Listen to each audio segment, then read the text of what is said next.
Hello and welcome to the Walk in Love podcast. I'm TJ. And I'm Brooke. And today we're going to talk about me turning 38 like an old man.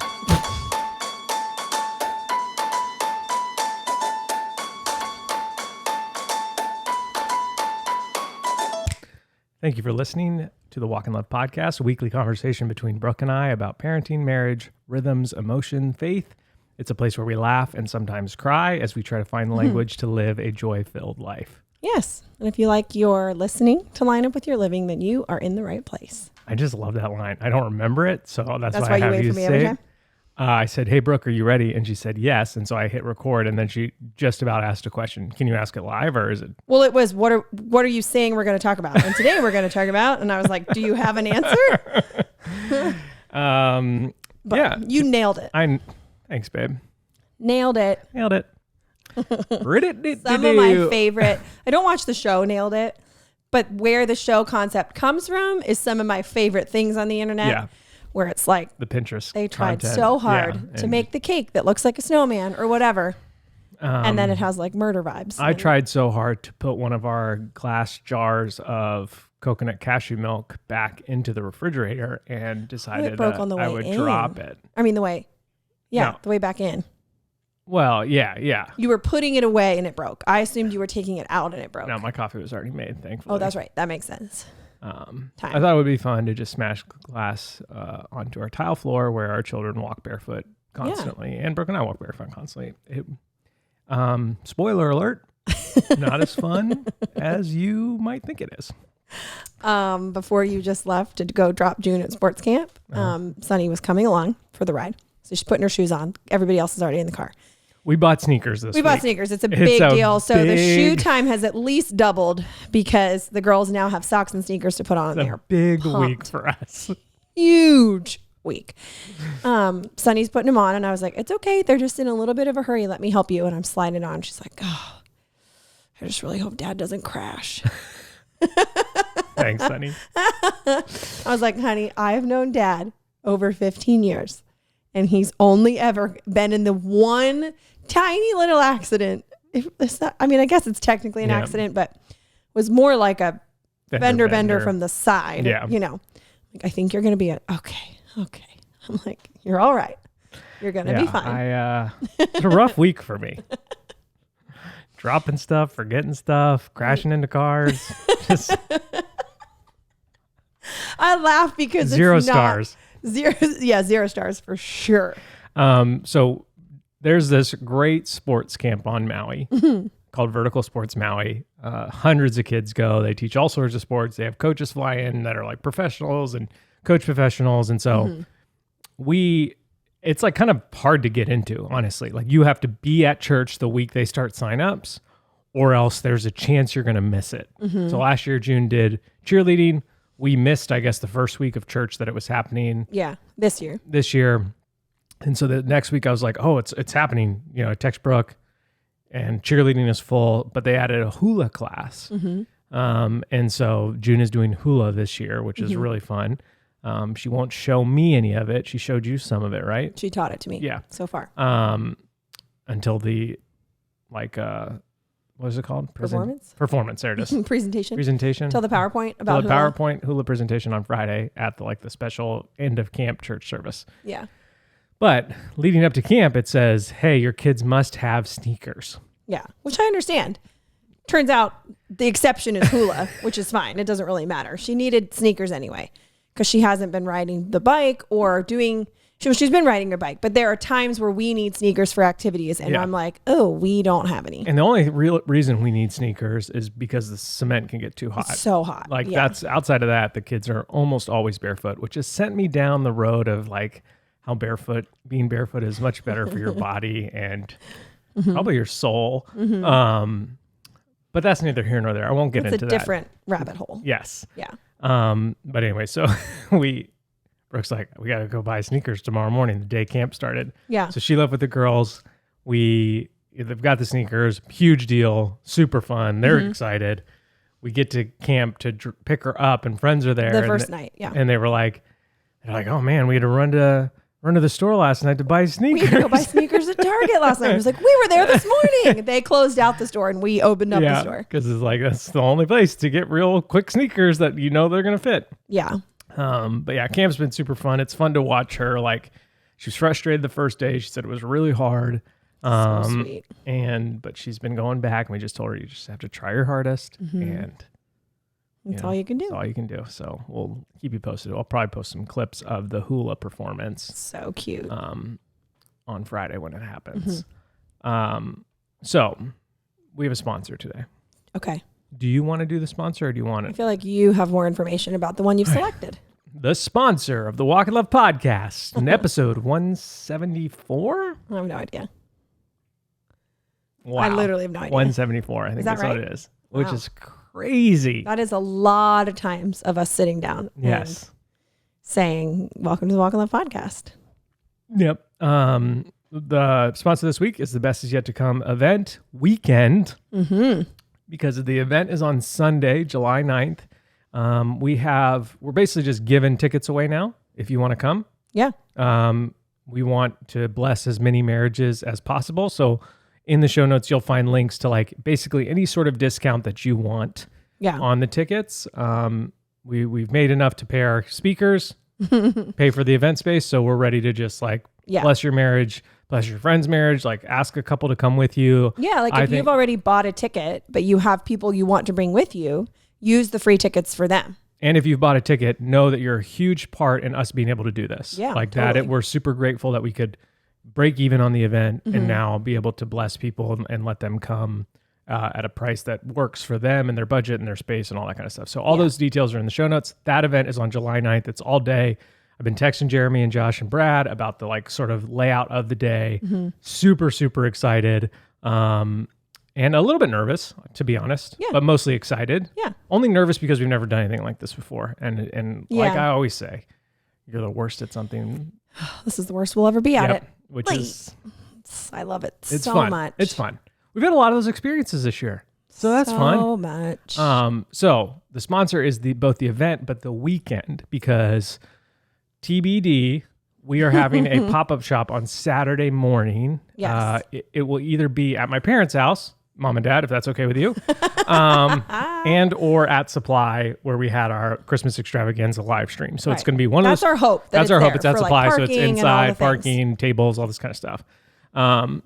My hope is that it's at my dad's house, my parents' house, so that my dad might recruit some of you to help him in his garden or with the Y2K shelves or a variety of things that he might need help with. Yeah. He'll be thankful for the extra hands. Yeah. So either way, win-win. Win-win. So Saturday morning, if you're coming in from out of town, we're going to have a pop-up shop, and then we'll probably have some select items at the event, but the biggest amount of shopping will be at on pop-up Saturday. shop. We wanted to make sure that was available outside of ticket holders. Yeah. for everybody that's in the area that wants to come. Yeah. And then the following day, on the 10th, I believe, I need to confirm I have no idea this. what you're about to say. So Copper maybe. Cup Mount Joy opens. Oh. Grand opening of our friend's business, Copper Cup Mount Joy. So Brooke and I are going to go there on the 10th to celebrate with them. So if you want to come and have a cup of coffee with us, we will be there at some point during the day, probably in the morning. But actually probably like late morning, since we just did the event the night before. Yes. And we're still quasi on Hawaii time. So yeah, Best Is Yet to Come weekend, pop-up shop event. So fun. Hopefully Copper Cup grand opening. And if you go to like Chick-fil-A or something, you'll probably see us there as well. Or is the Shake Shack open in Lancaster yet? According to people it is, but I don't know that. That is where you will find me. Yeah, that's great. That is wild to me that Lancaster has one. I know. Not because I think Lancaster can't support one. Like Lancaster's a awesome. It's a hustling and bustling. It's the place to be. It's great. Not for your allergies. Not for your allergies, yeah. But for other reasons, it's great. I just am like, I don't know. If you would have said, what's a restaurant you want to come, like when I lived there, that you just think never will, I would have said, oh, Shake Shack. Shake Shack is now at the top of my list when traveling to the mainland. It used to be sort of Chick-fil-A, Shake Shack tie, but we have Chick-fil-A here. Yeah. Shake Shack, the like smoke shack burger with that sort of like spicy, peppery tomato relish. Cherry peppers, yeah. Oh, mama. Oh, boy. Oh, boy. Smelling like a Hose. So that's the sponsor. If you want to support the podcast, that's the way to do it. You can come to the pop-up shop or come to the event, buy a ticket, give some to your friends. It's going to be great. We're super, super stoked. Brooke, how was your week? Good. Not a full week has gone by since we've last recorded because we were off a few days last week. So I'm sort of like, didn't we just do this? We did just do this. What is happening? What is happening? I can talk about my week. You think about yours was good. while No, I just talk. prompt me and I'll get there. You think about yours Okay. while I talk about mine. I know. Okay. My week was good. All right, go. Oh, okay. Today for me, no, it's been sports camp. And so my mornings have been just like Fun summer mom, baby. Fun summer mom, running errands, doing stuff here at the house, trying to do one load of laundry a day, stuff like that. Yeah. I'm like in the season where that's what is working for us. As I talk about laundry quite a bit in the Home Joy course. Which, Home Joy, Rhythms Made Simple. We are closer than They ever, are people. written. Thank you for your patience. They are written. They are both completely written. The slides are ready. Eh. The Home Joy slides are almost done. Both are, they're about, I actually think Rhythms Made Simple is further along in Okay. the slides. So all we have to do is record. We are hoping to have them available Yeah. sometime in June. Sometime this year. By June 2024, you will be able. No, That's how my life feels sometimes. And I'm we're like, closer than ever, and Brooke has done an incredible job on these. And so, yeah, but you've been fun summer mom. Which again, like, first of all, sorry for the metronome during the podcast last week. 173 episodes. First time I've ever done that. It's the worst you'll ever be. Oh, wait. It's okay. You crashed into a car. Don't worry about it. Well, here's what happened. I have some blame to spread around. Okay. So when you Please do. load the audio into GarageBand, which is what I use, because I have to compress it so that it can upload to the internet. I can't just take the file we're recording to here Yeah. and upload it. It's just too big. Too amazing. Too big. Too big. And so I'm uploading it to. You're importing I'm it. importing to GarageBand, which for some reason, and maybe I need to check these settings. The metronome. I guarantee you can turn I that guarantee, set off. yeah, I should probably do that. Guarantee. Guarantee it. Here's an idea. Well, normally I just click it off because I always listen, but my mom had called me. And so I was doing this while talking to my mom. Oh, And so I- Cindy's to So blame. I think I'm going to throw Cindy under the bus. But good news, Cindy, you're going to have a few hundred people come to your house and help you with your and help yard you work. with your yard work. So win-win. But yeah, my mornings have just been here. I've been doing laundry. I love how you said help tar his roof, Yeah. because that is something that we did as kids. No, I know. And you didn't even phase you when I Southern said California, like people were like, "What?" So we had this flat. Get up here, kids. We had this flat part of our roof in our house in Southern California that would always leak. Yeah. Like, That's why roofs aren't supposed to be flat. yeah, they're supposed to be on an angle. Spoiler alert. Put it on an angle.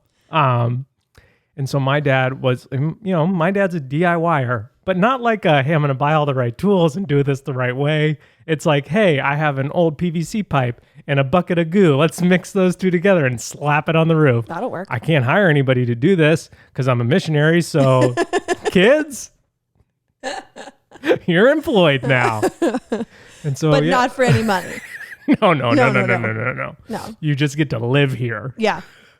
Same. And Yeah. eventually you will inherit the largest amount of Kohl's cash ever passed down from one generation to the next. Right. So just be Just prepared. Be prepared. And also we'll have Y2K shelves to protect us from Y2K. So while you're putting in the work now, the payoff is years and years to Yeah. come. I get So it. yeah, tar the roof. Yeah. I have a feeling we were not helpful at all. It was just my dad, this is what I want to do to my kids. Like, Yeah. Hey, be involved. Be involved. Be Come up around. here. Stand up here. I don't Yeah. care if you're bored. Like, Yeah. and so there's an element of looking back that I'm very nostalgic for it. That it's like, Yeah. he's honestly doing what we're doing. It's just, I think his just maybe broke more child labor laws than ours does, Okay. Yeah. but in a good way, like in a Right. fun, In like tar a the roof fun way. way. Yeah. Yeah. I think that makes sense. It's like, hey, we could go to the beach. We lived in Southern California. No, let's tar the roof. Yeah. Although when we did go to the we rode in the chariot. How old? Okay. You're what age when you still lived there? Pre-fourth, like fourth grade and under? Fifth grade was my first year in Pennsylvania. So you were in fourth grade or under. Yeah. Okay. So, Dad, you're just the best. I love you so much. He might be running with jugs of milk while listening to this podcast. There's a good chance. There's a good chance. Yeah. I'm dead serious. The chariot was this metal contraption that I think someone in Romania gave him to. I don't know. He traveled across borders with that thing? I don't know the origin story of the chariot other than it landed. Sort of like a wheelbarrow wagon. Yeah, sort of. Like a metal, it's like metal, and I'm going to have him send me a picture. I've seen a picture. Isn't it like an off bluish gray? It's definitely gray. Okay. And he used to tie it with like a tiny piece of rope to his bike seat. So it wouldn't rub on the back tire, and he'd have a sit in that thing. Yeah. It's like what they now sell to attach to the back of your bike to ride kids along. Yeah. Just imagine like a way unsafer version of that. Yeah. Like a metal pokey version. Like not pokey, but a metal version where you're watching that rope and you're like, it's not going to hold. Mm-hmm. And he would drive down the highway. So imagine my dad with a helmet covered in duct tape. Mm-hmm. He's got running shoes on that he's shoe glued back together. Yeah. 100,000 times. And a nice pair of shorts. Looks sharp. Yeah. Those lower thighs of my dad's, tan as can be. Yeah. And we're driving down the 405 in California on the side of the road while cars are swerving past us at 80 miles an hour. Yeah. Just hoping not to die as we get to the beach. I know. The beach is such a great place.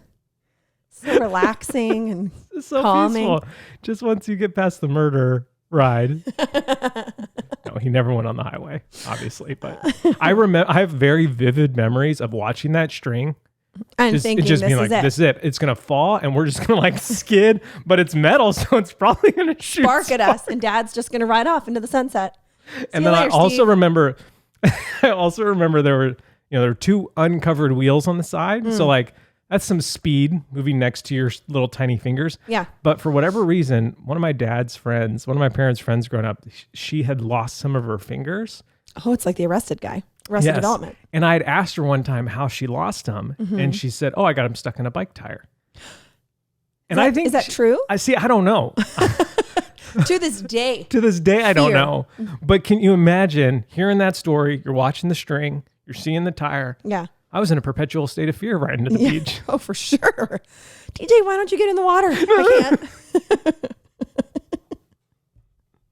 Plus, I probably didn't have a helmet that fit right because my head was so big. So if anybody's going to get a head injury falling out of the chariot, it's going to be me. Yeah. So, Dad, if you can chime in on any of these stories, please do. Text us. We'll post them to the story. Anyways, I don't know how I got there. I don't know either, but I'm doing laundry this week.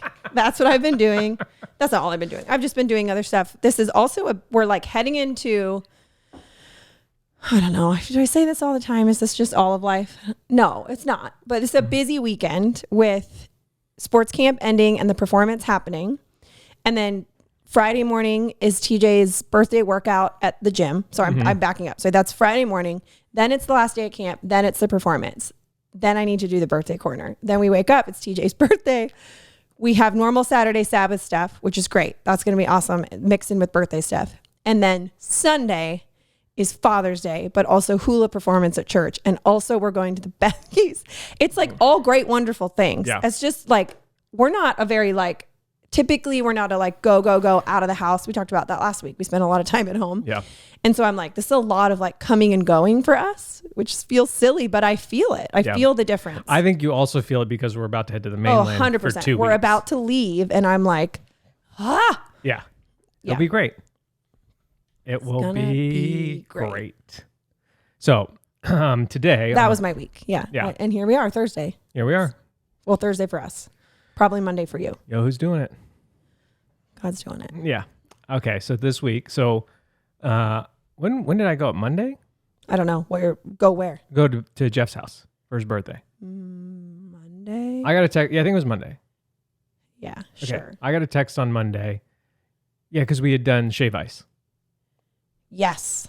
So I got a text on Monday that was like, hey, it's Bethke's birthday. We're going to go up and surprise him. Mm-hmm. And so there was 4 of us going up there. And he was like doing dishes, and we walked in, and two of the guys genuinely did surprise him. we genuinely did surprise him.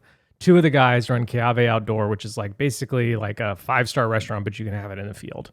So bonkers high-end cooking, but literally in the middle of nowhere. Yeah, they cook over fire. Yeah. It's very cool. And anytime they are at an event, they usually like, dabble around the kitchen and create and like, I think that night I've had my best food all year. Maybe. Thanks. No, I'm just kidding. I'm totally kidding. But for real. Yeah. It's probably amazing. So we went up to surprise him, and I was up till 1 a.m. in the morning. Yes, you were. No, you were up later. You left their house at 1 a.m. I'm a wild animal. You laid down at 1:40 when I had to pee, and I was like, holy moly. Yeah. So I turned off my alarm to get up in the morning because I was like, that ain't happening. So we went up there eating food. We brought ice cream. Like we were just hanging out, having a great time, telling stories. Like one of the other guys, Shua, he had just turned 40 that weekend, and there were all these sort of festivities for him. They went on a boat. Like they did a whole bunch of stuff. And so and then it was Jeff's birthday, and I was like, it was my birthday on Saturday. And so we got in the hot tub, and Shua, or I forget who asked the question. Someone asked the question, what are you taking in to the next year of your life, and what are you leaving behind? And so then, we had just recorded that podcast about not the even cars 24 hours before. and like all this kind of stuff. And so I kind of gave them that analogy. I was like, I was like, this is what we just talked about on the podcast. Like, who do you want to become this summer, and all this kind of stuff, which I feel like that's an episode that's really resonated with people, which I'm really, really grateful. Sorry that some of you had to listen to it while I was going. Hey man, we were on beat though. Yeah, we were. We didn't lose our tempo. And so it just got me thinking, like, as I head from one year to the next, what does that look like? And then we started talking about sort of like, I guess at one of Shua's events, they were talking about like, what's that big audacious goal that you have 10 years from now? And then Jeff was like, what was that 10 years ago, to add some perspective. And it was just like a really thoughtful, like authentic, rich conversation. Yeah. And, one that happened by the willingness of 4 men to go and celebrate someone's birthday. Like, didn't have to be a thing last minute. It didn't have to be this big thing. It just, it just was like, we were all willing to say yes. Wives were willing to put kids down by themselves. Like there was just like so many of those things happen. Like so much of that rich, deep, life-giving conversation can happen spontaneously, especially if we're willing to just be like, I was like, hey, Brooke, can I go do this? And you're like, yes, absolutely. And so like, I knew I would be tired the next day. Like there were, I think everyone, because I know that both Ian and Jeff, because I saw Alyssa and Bianca the next day, were like, oh, I feel like death. And then I guess Ian woke up and was like, I am not made for this. Because he was a part of all Shua's. Like, so he was like days in a row, stuff like that. Yeah. I did it one night and I was like, man, I'm getting too old for this.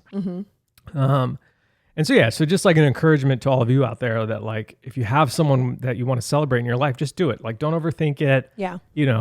A lot of our lives could be made richer and fuller by simply not overthinking it. Yeah. I talked about that. Moving into action from the like, hey, maybe here's an idea. Yeah. And I don't mean like, here's an idea. Let's sell all our things and live in a van. Boom, done. Yeah. Like, I just mean like everyday normal life, especially celebrating people. Yeah. Like I talk about that in the one post about the donut trips with the girls. That was just like a spur of the moment decision that has now turned into this sort of like rich tradition and rich in calories too. Yeah. But I think that is super valuable. And so just an encouragement to you. So anyways, I thought Brooke and I could talk about sort of like the year, what was my 37th year of life like? I'm going to try to come up with a Mount Rushmore of this year. Okay. And then talk about, maybe unpack a little bit more of like, what are we leaving behind? What are we bringing into the next year? What's something that we want to pursue in this next year of my life? And then I think it'd be cool to sort of end the conversation if we have time with like, what is that big dream in 10 years? What does that look like? What was it 10 years ago? When you're turning 48. When I'm turning 48. Wow. Yeah. When I'm closing in on half a century. Yeesh. Anyways, so. Yeesh, old man. Do you have something? I have some questions I wanted to ask you. So why don't I ask them, and then hopefully through all these we'll get to all that stuff, and maybe you'll have a Mount Rushmore. Yep. So in your 37th year, coming up on 38, What are you most proud of? I know all these questions, at least for me, all these questions are hard. So if you were like, it's a few things. I'm going to give my first, I'm going to try to give my first. What actually comes gut first? response. Okay. Our marriage. Oh. I'm just the most proud of the fact that like, we just celebrated 14 years, which feels like a lot, not in terms of like, oh gosh, it's been a lot of time with you. Like, it's just like, that's a big number for marriage. You're like, whoa, 14 years. Like when you first get married, you're like, oh, someday we'll be married 5 years and then 10. And then like, and I don't know, 14 just seems big. Like it's a teenager. Like, and so. Well, I talked about it. I think I talked about it on a B&B episode because I don't know if I talked about it with you, but like I remember my parents' 20th anniversary, like vividly. Yeah. And so I'm like, I mean, I know we're not, you and I aren't quite at 15, but it's like, I remember that. And I remember my mom's 40th birthday because that's when she got 40 Snicker bars, which is what I was talking about on the other podcast. Okay, nice. And so I'm just like, that's like so close for us. And our kids may be remembering it. And so like, I don't want to seem arrogant in saying this, but and so you can take it as you want. I don't think I'm an arrogant person. So let me just preface by saying that.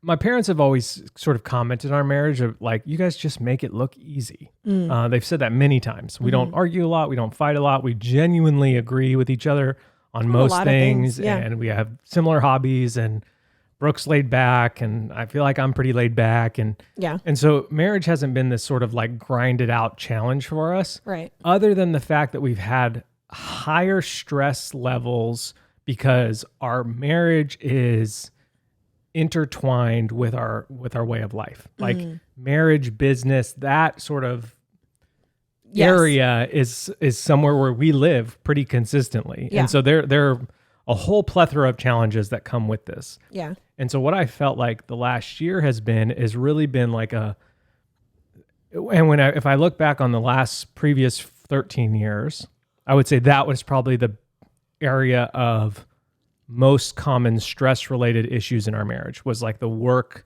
marriage, balance, life conversation happening. Yeah. Yeah. And so why I say marriage is the thing that I'm most proud of in the 37th year is I feel like we have really made huge steps in being able to talk about work, finance, sales, marketing, like all the things, accounting, like all the sort of like boring, bleh, like, but can be somewhat stressful, but like can be like celebrating, like it's all of it. Yeah. We've been able in the 37th year to talk about that stuff really well and have like actual rich, compelling conversations that I feel like over the next 10 years from 38 to 48, I feel like the most growth we're going to see will be in sort of like that professionalizing your business, growing up, financial planner type stuff, if you will. And the 37th year conversations around all those things, I think, have been the like sort of diving board into that stuff because we've been able to like kind of get on the same page, or probably even just get in the same book. Yeah. So that's my answer. Oh, that's so good. Okay. What do you miss about being younger? Almost nothing. That's awesome. Like, yeah, I mean, I guess like if I had to be like sort of funny but kind of serious, is like a really good metabolism. Right. Yeah. Like there's an element of that, like, like staying up late enough. And, just being fine, But I shared this on a post about weightlifting. There was something in me, and I'm sure that some of you sort of feel this way. I know that you felt this way because we've talked about it, that like me. Yeah. There's something like, especially if you were athletic in high school or maybe even college, maybe you played club sports in college, or maybe you were a full-blown college athlete. Yeah. And you're in your 30s now, you've had some kids, or, you're a dad or a mom, and you've probably gained a little bit of weight, your metabolism has slowed down. You're not sure why sunflower oil is in everything you eat anymore. And you're just like getting a little loose in the cage. That's what we say. The rib cage. Right. That's what that means. Yeah. And is that Tony Horton? Yeah, I think so. Is that T90X phrase? And so there's an element of us and I've felt this until pretty much this year, that like, oh, I've already passed my prime. I peaked physically in high school or college. And so like really what I'm living out is what's the point? Yeah. Is just sort of like, I don't want to be what I consider fat. Like that's my goal. Right. And I think a lot of us believe that. Yeah. And so we just sort of like ebb and flow between like sort of in shape to like back out of shape to like sort of in shape, but not as good as the first time to back out of the shape. And we just sort of like go back and forth. And so while I would miss some of the metabolism and stuff of my youth, what I've realized is that's a lie. We don't physically peak in our teenage years. Right. Maybe like on a cellular level we do at 25, and then from there on out. Right. Like yes, there's actual science like that. But from like a in shape, athletic, weightlifting, cardiovascular mindset, like don't believe that. I am shocked to my core how much weight I can lift now. Like I am lifting more weight than I ever would have dreamed of in high school. Yeah. And you were an athletic kid. Yeah, like you did a lot of different things. And so like I've just been kind of reawakened to the idea that like the best is yet to come. The best is yet to come. And physically you are not past your prime. So don't just like kind of accept it and be like, oh, I guess I'll just like slowly get bigger and bigger until I die. Like that does not have to be true for us. Yeah. And so, just don't accept it. Like find the thing that works for you. For me, that's been CrossFit. Like it just works. Everything about it works for me. The team environment, the coaching, the like Olympic lifting, like, and that was when I started, I did this class called Crossover, which was basically just like the cardiovascular side of things without the lifting. Yeah. And I was like, I don't really like weightlifting, all this. And now that like, I'm there for the weightlifting. Yeah. Like it's so fun. Yeah.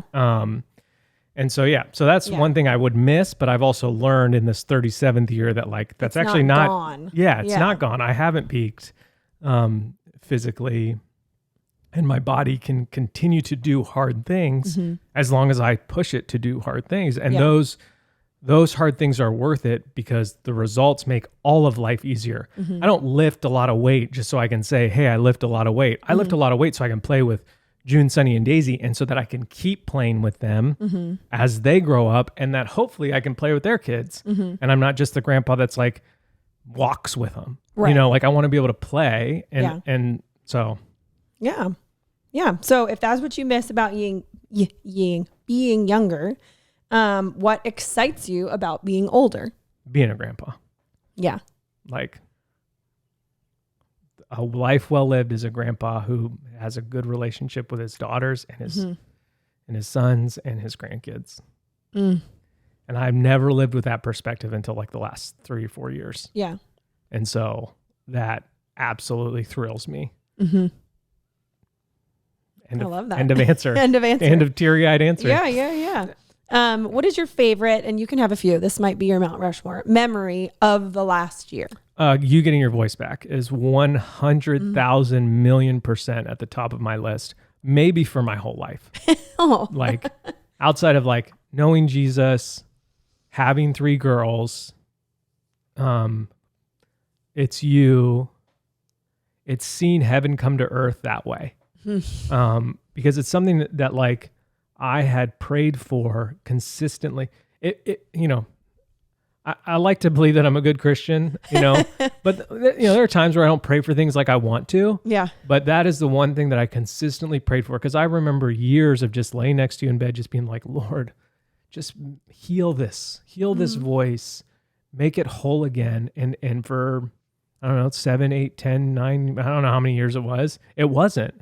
Yeah. And so the fact that like in my 37th year that happened, that will forever be like a Mount Rushmore of life, because it has healed not just your voice, but it's healed part of your heart and part of your soul. And it's just like, it's made you whole in ways that I never knew were possible for you. Yeah. And that honestly, because I've never had any sort of like heavy physical ailment like that, I didn't know that those existed. Right. Like I've been a pretty healthy person my whole life. And so like I've never battled sort of the chronic, like a chronic something or ongoing issue, yeah, or and undiagnosable thing, right. or whatever. You know, my large head was diagnosed at an early age. So like I've lived with that. I've bared that burden. My neck has bared that burden from the start. From the start. So that is honestly like I would carve that in stone 4 times. Like that is the Mount Rushmore of 37, that you got your voice back, and I think in part got part of yourself back. 100%. And it's been just so glorious to see that for you and for our family and for our marriage and just for everything. Like it has been all consuming, the joy that has brought our life.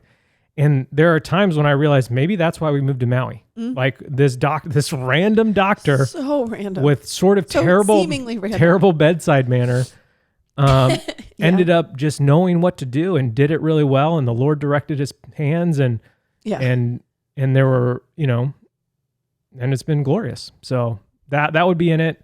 I'll add. I was gonna say, yeah. So if we can take that one and like somehow carve it above the other 4, next on your pyramid of next on my pyramid is probably like the girls' relationships. Because seeing those develop, seeing June and Sunny like sort of have those moments of like pure friendship, something above, like, you know, they will always be sisters. Yeah. But to see them become friends has been really special. And then to see the way that they love Daisy so much with such like a fierceness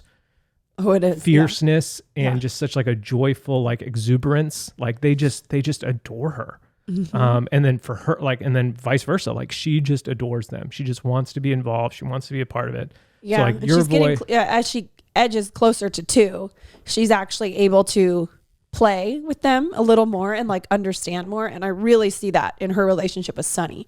I see Sunny, maybe not half the time, but way more than she used to a year ago. Yeah.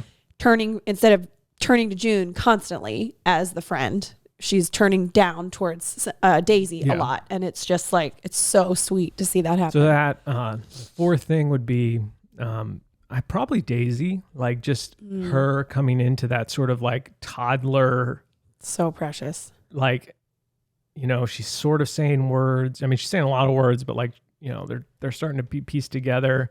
Anytime she wants a piece of food, she throws it at you, which is like if she wants you to peel the mandarin orange or clementine, it's coming in hot. Hurl it like a softball across until it lands. She's got good aim. Yeah. So like that sort of like cuteness of like really going from baby to toddler. Like I've loved all our babies, but I'm not like a huge baby guy. Yeah. And so like seeing that sort of development. And then I think 4th would be like our relationship, and our sort of never ending quest to be able to talk about things.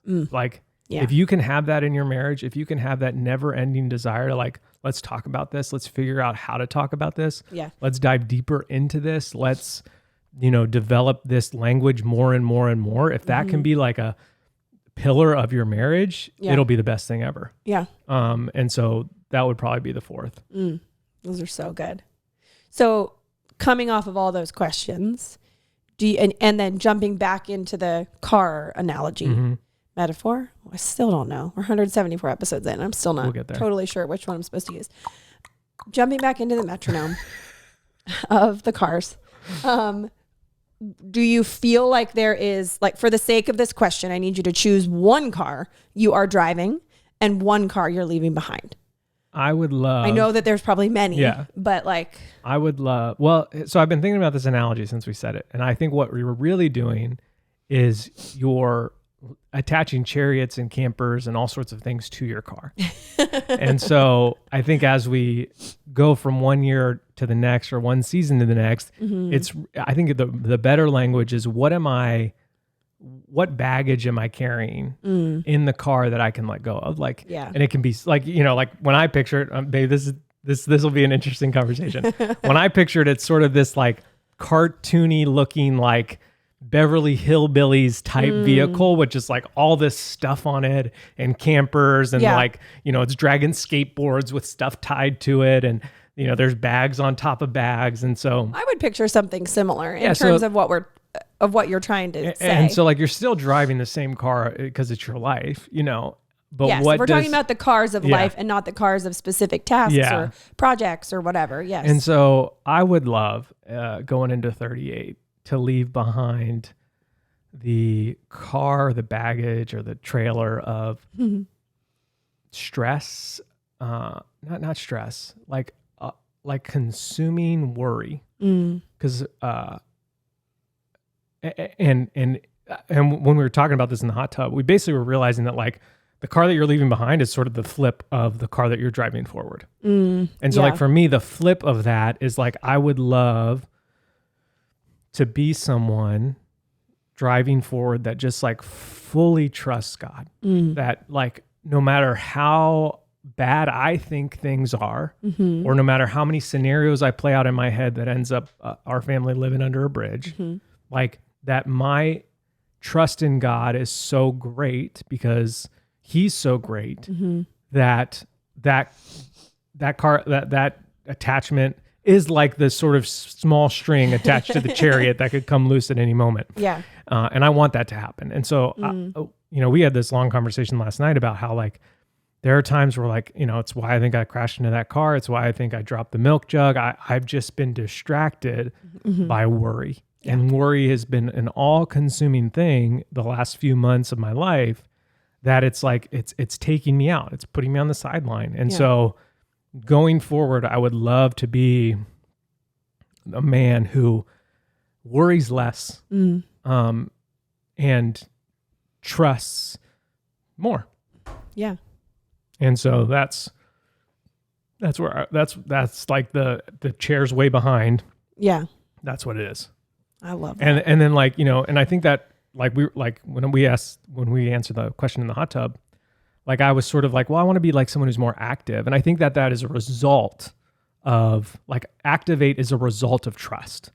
When you live in a secure place of trust and that's a worry-free zone or worry-less zone, or you just like are confident in God taking care of you, you can be fully activated for his glory and for his kingdom. And so I think a lot of times the reason that like our shirts, do not worry, do not fear, do so well, people long for those messages because I think so much of us wants to be activated and wants to be living for the kingdom of God and wants to be bringing heaven on earth, but we spend most of our time living in this sort of perpetual state of worry and fear that we don't fully live our lives. And so it's like why the conversation about being a fun summer mom has touched so many listeners because they think, that sounds like not like I'm not worried about what my kids are going to eat or anything like that, but like I am living fully engaged with what God has given me and what is around me. And that's what I want to do. And leaving the trailer of worry back and detaching it. Is, and I think what's really, what could be really helpful, like I know this much, that worry, fear, anxiety, insert any of those things that we've talked about recently, but worry looks different for everybody. Like we all agree, do not worry. Like we're like, I need that. I feel that. And then it's like, we're all, I think, worrying about some of the same stuff, but like it manifests itself differently. And so learning to recognize what it looks like for you when you're in that, because how you behave and how you communicate and all your things when you are feeling overwhelmed by that looks very different than when I am. And so if I was like only comparing it to me and being like, well, he's not doing this, this, and this, which is what I would do.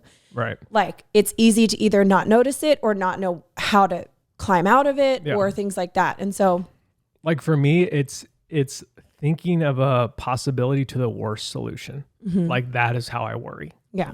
And like, I've never really been that close to the worst solution. Yeah. Scenario, you mean? And worst case scenario. Yeah. But it's not in all things. It's definitely in very specific categories for me. Like I don't go to the gym and think like, what if I, break my leg doing these lifts? Like it's not like that. It's in other categories. And so that's what it's been like for me. And understanding that about myself has helped me sort of like, again, the devil doesn't speak French. And so he speaks the language of, he sounds similar. He sounds similar to me. Yeah. And so understanding that has allowed me to battle against it, but I don't think I'm active. again, like we've talked about it in the sort of like the alcoholics recovery circle. Like the first circle is like, don't go to a bar, Right. And then you would think the second circle would be like, don't go close to a bar. But the second circle is like, find a hobby that you love. We kind of talked about that sort of like, I remember that conversation. Your best defense. I think that's what the episode's called. Like the first defense, like if you struggle with porn, the first circle of defense is like, don't turn your phone off in the evening. You mean do turn your phone off in the evening? Turn your phone off in the evening. Yeah. And the second defense isn't just turn your phone off earlier. It's find something that fulfills you more so than that will. Turn outward from it and find a different solution instead of just keeping back away. And so there's part of me, like, especially with areas that I worry, that my defense is like, just don't look at it. Just don't go back away further. And really that's not, and it's why my word of the year is activate, because the places where I worry, again, if I'm leaving that car behind, it's because I'm activating for the kingdom of God. And that activation is going to crush my worry, because it's going to allow me to live that life and that life to the full. Yeah. And so my worry lets the devil steal, kill, and destroy. Jesus has conquered that worry and that fear and has given me life and life to the full. And so my second circle of defense isn't just worry less. It's, hey, let's build and live a life where you're a happy grandpa. Yeah. Let's have some vision and some perspective so that you can, fully engage. Yeah. I love that. I forgot about that episode. That's a good episode. I do think it's called Your Best Defense. Best Defense, because it's from that book, Rest in War, by Ben Stewart. And he kind of lays out that in like, he was talking about it in terms of like rest and Sabbath, but I think it's an Alcoholics Anonymous thing, or it's some sort of thing. It's taken in from sort of something like else. the recovery space. Yeah. Addiction recovery. So yeah. All right. So do you have any more questions or? No, I think that's all my questions for you. So here's a question that they asked. What's the big crazy dream? Your BHAG. Your BHAG, which I don't like that phrase. Oh no. It sounds like so gross. It sounds like something I've coughed up or I've pooped out. Yeah. Yeah. Like it might wash up on the beach into your hole, into your beach hole. I don't want that washing up into your beach hole. I don't want a BHAG in my beach hole. Get your BHAG out of my beehole. Yeah, totally. Your big, hairy, audacious goal. Yeah. And so, I'm about to turn 38. So when I'm about to turn 48, what does that look like? What's the crazy thing it's like almost something that you almost don't say out loud. I feel that a little bit because I'm like, ooh, I don't know. And then Jeff reversed that question and said, what was it 10 years ago? And like, honestly, living here. Yes. Would have been, but it wouldn't even been on the list. No, it's not even a real goal. It would have been like, I don't know. Living on that, like, so like, I'm just going to throw something at the wall because you asked me a question. That's how I feel about those questions where I'm like, because to me, if it's that big and audacious and out there, it's almost incomprehensible. Yes. And so it's not in my current, like, here's sort of driving all my cars forward to reach that thing. To me, it kind of feels separate. Here's a tweak to that though. I think in your 20s, it feels separate. And in your 30s, it starts to have a little more clarity. And then I think in your 40s and 50s, it actually almost seems attainable. I think, depending on what it is. From the perspective of a 27-year-old TJ about to turn 28, there was just no way that this was a possibility. Yeah. But as a 38-year-old, I now have all those 10 years of perspective. And as a 48-year-old, I'll have 10 more. Yeah. And so do you have any guess what I said as mine? Or did I tell you? I feel like maybe you did tell me, but if you did, I have forgotten, which makes me think maybe you didn't. I've talked to you about it before. I don't think I told you. I think. Oh, no. I know what it was. I'm miming it. Yeah. Yeah. Have we talked about it here? No, but you can talk about it. Do you want to? Yeah. Oh, gosh. Again, it's like one of those things where it's like, this would wash up in my, okay. This would be cool if this could happen. That would be This really is cool. a sort of a, on the edge of like, I mean, we are nowhere near doing this actual right, but thing. it would be, my answer was I would love to open a hotel or maybe like a chain of hotels. I feel like we had a really good, a slowtel. A slowtel, yes. Where it's, name for it, yeah. Where it's actually a place that you come and unplug. Yeah. Like you literally have to turn your phone in to get your key. Yeah. And And for whatever reason, I pictured it in the Southwest. That's like the place it's always, even when we lived in Pennsylvania. Yeah, that was the place That's where I pictured it. Sorry, South Dakota. The fan base is really growing in South Dakota. I love it. Not North Dakota, though. Okay, We've made some enemies. Oh, no. Yeah. You're just too expensive. So that was mine, like to start. Yeah, we've talked about that off and on. Because like as technology, I mean, we saw the Apple Vision Pro thing. Like, you know, imagine what that's going to do to culture when everybody's walking around with a computer attached to their face. Yeah. And then seeing regular life through literally a screen. Yeah. There's some implications there that are sort of scary. Yeah. To play video games sounds super fun. To watch a movie on to pretend like you're running on a football field and playing a game, like for like entertainment game purposes, even then I'm like, come on. Yeah. But I'm like, okay, the technology. To watch a movie on an airplane, like yeah, that's cool. But there's some scary implications there. It's like, and so I do foresee stuff happening. I do foresee a need for people to almost be forced into that sort of like screenless rest.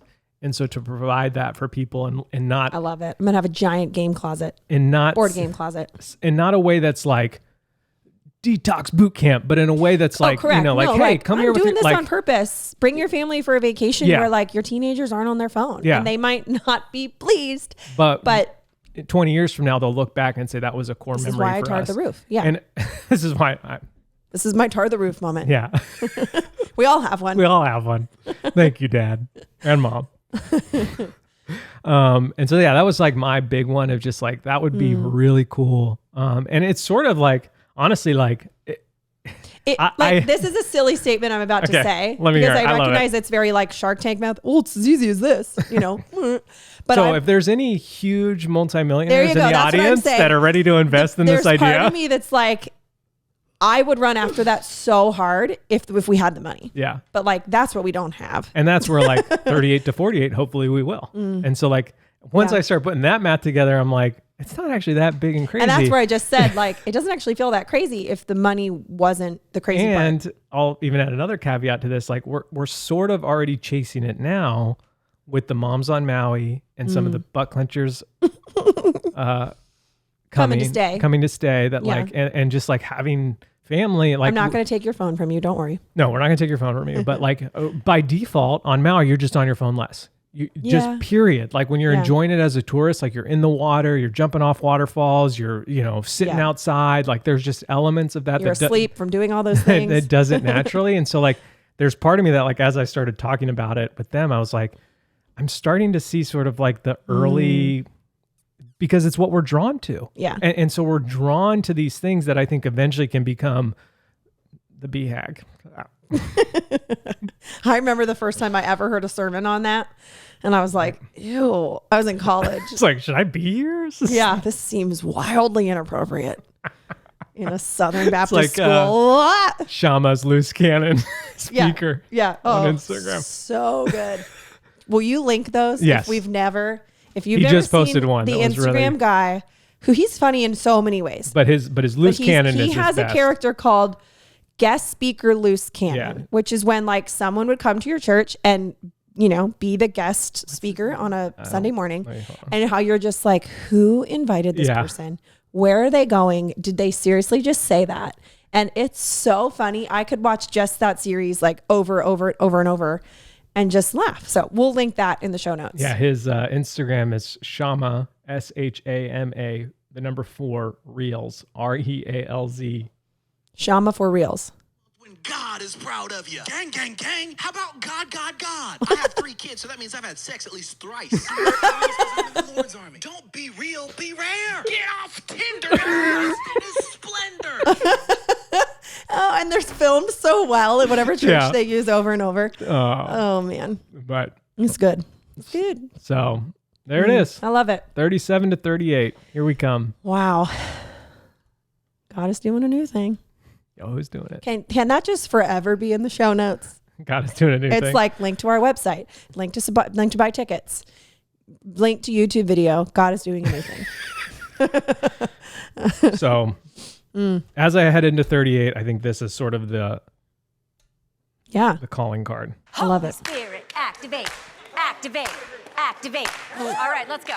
That's how I feel. That's how I'll feel at 11:59 on Friday night. Love it.